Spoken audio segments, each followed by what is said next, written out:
Hello and welcome back to the channel. As always, I'm your host, Morgan. I anticipate this video not going over very well because I am going to be discussing all of my problems with the popular, quote, news site, the Dodo. The Dodo is a media, it's a brand. It's not a news site. It's a brand. And what they're known for are these cute videos and articles about animals either having unconventional friendships, getting adopted, seeking some sort of freedom for the first time with circus animals or animals that have been kept in cages their whole lives, and all of that is lovely on its surface. However, I do think that the Dodo, at least whether it's intentional or unintentional, promotes things that should not be promoted. And I have always kind of felt a little about them. My first real issue with them came probably about 5 or 6 years ago. Now, every so often, there's always this thing that pops up on social media all over the place of the domesticated pet foxes. That's not a thing. We will do a video on domestication at some point, but foxes are not pets. Foxes are wild animals. Foxes have not undergone domestication, and tame does not equal domestication, end rant. But that was one of the things that kind of made me feel weird about the Dodo. Because I mean, yeah, their videos get shared all the time with me. A lot of them are very cute, they're very lovely, they're very flowery, and who doesn't need a little happy, cute puppy doing whatever sometimes? But when you see videos that are supposed to be cute and uplifting of people, say, keeping a quote-unquote domesticated fox, as someone who has worked with foxes before, that kind of rubs you the wrong way, because foxes are not domesticated, and as I said, tame does not equal domesticated. But this is kind of not where my issue with the Dodo ends. They have a series that I think is named something along the lines of Unconventional Friends or Unconventional Relationships. And on the surface, it's like these videos of these really weird animal pals getting along, which is super cute. But in some instances, the animal relationship you are seeing there is dangerous for one or both partner involved. And while, yes, I'm sure it's fine, these videos can possibly lead to people putting pets together that should never be put together. Like cats and chicks, things like that.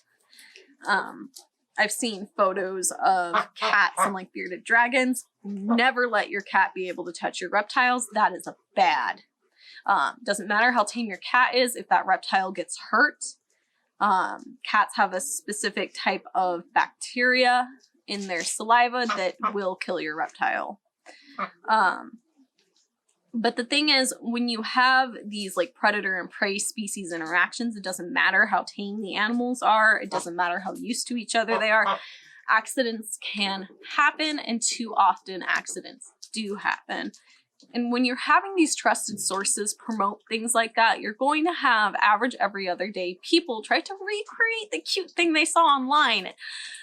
And that is, it's dangerous at best and negligent at worst. Or not just negligent at worst, but that's the nicest word I can come up with right now.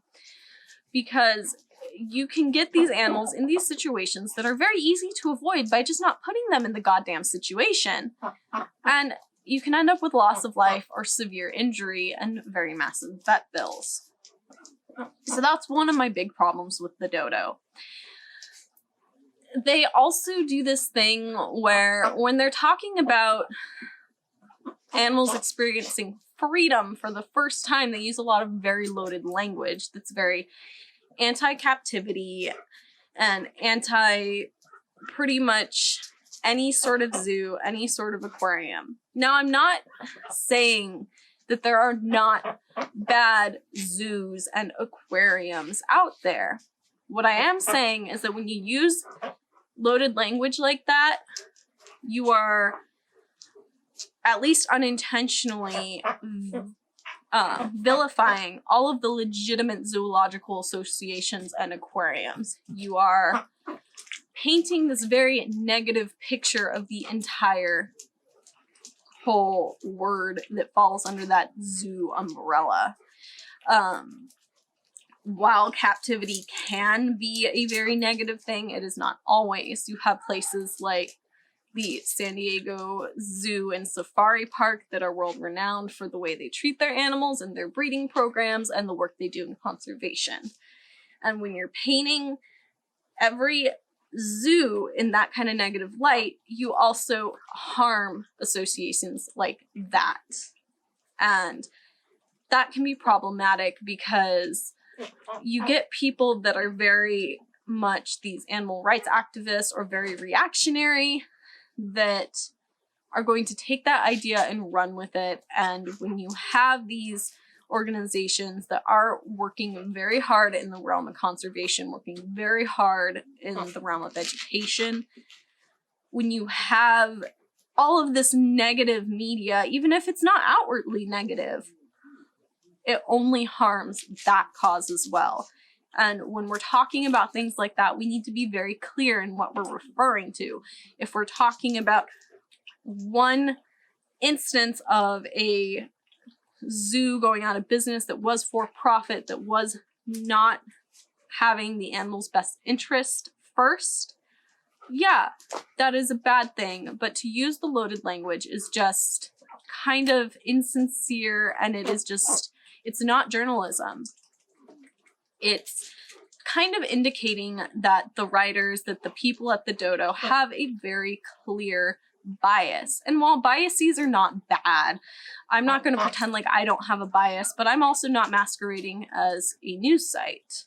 I'm being pretty upfront about I have this bias. I'm not saying that I'm a journalist. I'm not saying that I'm trying to be unbiased. The Dodo does market itself as a news source when it just is not. The other thing that irks me about the Dodo is how tightly wound they are with PETA. PETA is, on the surface, the organization that has animal welfare at its heart and all this lovely stuff. But PETA, I do not agree with PETA. I do not support PETA in any way, shape, or form. At their heart, at their core, they're not an ethical organization. I don't feel they live the values that they want the public to think they have. But again, that's a whole nother video, and it really just irks me when I see a place that's supposed to be a source for animal welfare news and blah, blah, blah, so tightly entangled with an organization like PETA. I just think that the Dodo is a very biased place that, while, yeah, if you want to share that cute kitten video, go ahead.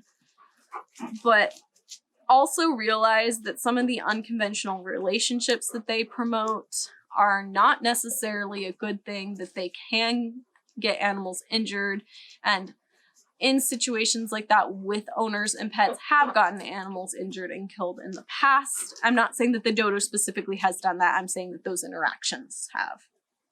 And also that even if they're not intentionally trying to vilify these zoological associations like the San Diego Zoo, they are doing it in the way that they write their articles, in the way that they present their videos, and they are very entangled with PETA, and that is problematic and kind of stains every single thing that they write or put out there. I have put in the description a couple of links to some blog posts that are a little bit older, but kind of go over exactly what I've said in this video that I think can be very helpful if you want to actually read something that has some more specific examples from the Dodo's previous videos and articles.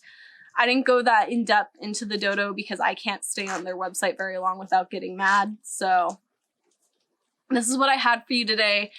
this was a thing that I really wanted to talk about today because it keeps showing up in my Twitter feed and people keep sharing me dodo videos on my Facebook, which is fine. If you're going to show me a lovely video from the dodo, I'm not mad about that. Just, I do think that we need to discuss the problems with the dodo and why they're not necessarily trustworthy. So I hope you have a wonderful rest of your day, evening, afternoon, what have you, and I will see you all in the next one. Thank you again for watching this video. Don't forget to like, comment, subscribe, and ring that bell if you would like to see more. And if you'd like to follow me on any of my other social medias, the links are down in the description below. Don't forget to check out thereptilegoth.com for all of my articles and blog posts. If you found any value in this video and you would like to help support the channel, please check out my Patreon page. That link is also in the description down below.